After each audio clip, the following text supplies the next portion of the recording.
Fundur settur í bæjarstjórn Akureyrar. Þetta 10. fundur ársins. Fyrir okkur liggur dagskrá í 11 liðum.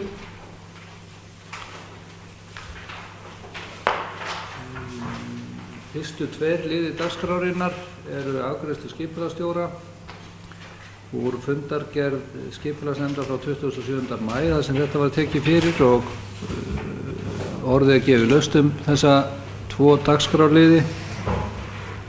Það enginn sem kveður sér ljós og ég leyfi mér að bera þá báða upp í einu lagi og bið þá bæjarfulltrúa sem samþykkja þá að gefa merki. 11. Samþykkt með 11 samhljóða atkvæðum.